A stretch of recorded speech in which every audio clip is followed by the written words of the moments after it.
Soat millari yarim tundan o'tganini ko'rsatardi. Butun hovli, butun mahalla uyquda. Faqat men uxlay olmayman. Yonimda erim uyquga ketgan.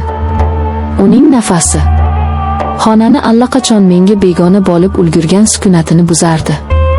Biz birga edik. Lekin oramizda yillar, aytilmagan sozlar va sonib borayotgan hislar bor edi. Uning uchun men shunchaki uy bekasi, farzandlarining onasi edim. U meni ko'rmasdi, eshitmasdi. Biz qachon bunday bo'lib qoldik? Qachon bir-birimizga shunchaki odatga aylandik? Bilmayman. Balki orzularimizning ushalmagani, balki hayotning qiyin sinovlari bizni bir-birimizdan uzoqlashtirgandir. Har kuni bir xil.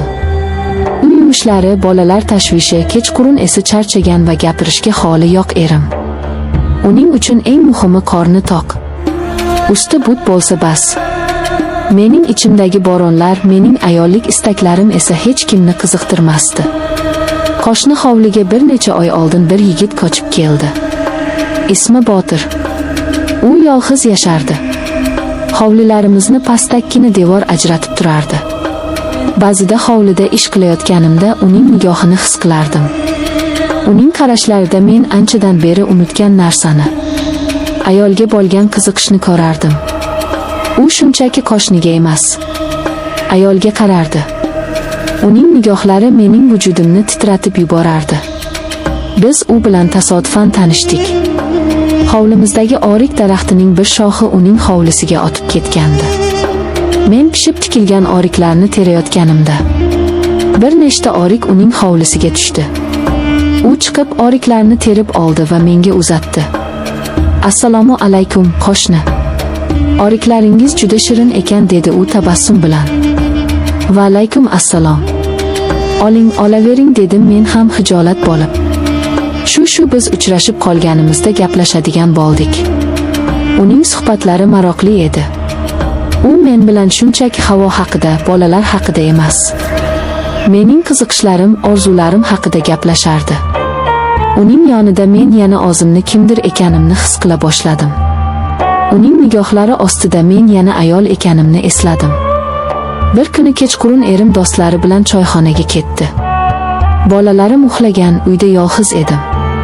Hovliga chiqib osmondagi yulduzlarga termulib o'tirardim. Ichimdagi yolg'izlik meni ezardi. Shunda devor ortidan Botirning ovozi eshitildi.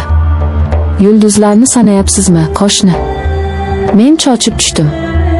Ha, shunchaki deya oldim xolos. Yulduzlar chiroyli, lekin ular ham yolg'iz, dedi u. Uning ovozidagi mayinlik yuragimni eritib yubordi. Biz uzoq gaplashdik.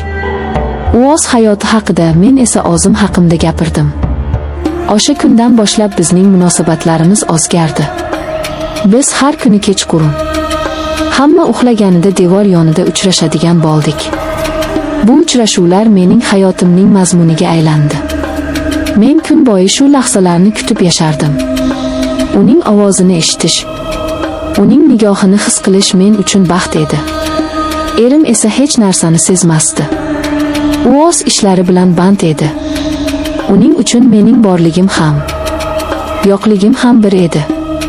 Men esa har kuni gunohga botayotganimni bilsam ham, bu uchrashuvlardan voz kecha olmasdim. Chunki faqat Botirning yonida men o'zimni tirik his qilardim. Bugun ham shunday tunlardan biri. Erim yonimda uxlab yotardi. Men esa asta o'rnimdan turib hovliga chiqdim. Botir meni kutib turardi. U devordan oshib mening hovlimga o'tdi. Biz so'zsiz bir-birimizga yaqinlashdik. Uning qo'llari mening qo'llarimni topdi. Seni sog'indim, dedi u. U meni asta o'ziga tortdi. Uning quchog'ida men o'zimni butunlay unutdim. Yillar davomida yig'ilib qolgan alamlar, yolg'izlik, mehrsizlik hammasi bir zumda yo'qoldi. Faqat u va men qoldik. Uning lablari mening lablarimga tegdi.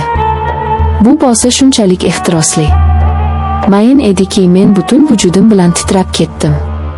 Bu men anchadan beri unutgan, sog'ingan bo'lsa edi. U meni ko'tarib oldi va biz hovlining burchagidagi soriga bordik. U yerda bizni hech kim ko'rmasdi.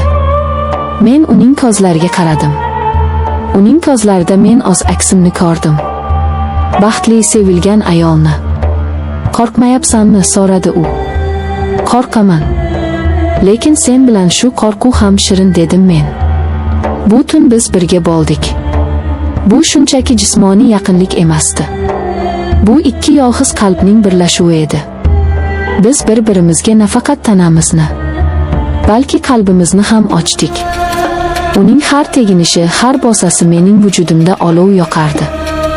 Men yillar davomida uxlayotgan ayollik hislarimni uyg'onayotganini his qildim. U menga shunchalik mehr va ehtiyotkorlik bilan muomala qilardiki, men o'zimni malikadek his qildim. Biz tongga yaqin xayrlashdik. U yana devordan oshib o'z hovlisiga o'tdi. Men esa xonamga qaytdim. Erim hamon uxlab yotardi. Men uning yoniga yotdim, lekin endi men boshqa ayol edim. Bu tun mening hayotimni o'zgartirib yubordi. Men gunoh qilganimni bilaman. Lekin men birinchi marta o'zimni baxtli his qildim. Bu bir kechalik baxt uchun nimalardan voz kechishim kerakligini hali bilmayman. Lekin bir narsani aniq bilaman. Bu tun men uchun unutilmas bo'lib qoladi. Bu tun mening shirin gunohim edi. Endi nima bo'lishini vaqt ko'rsatadi. Men endi shunchaki uy bekasi emasman. Men sevilgan ayolman.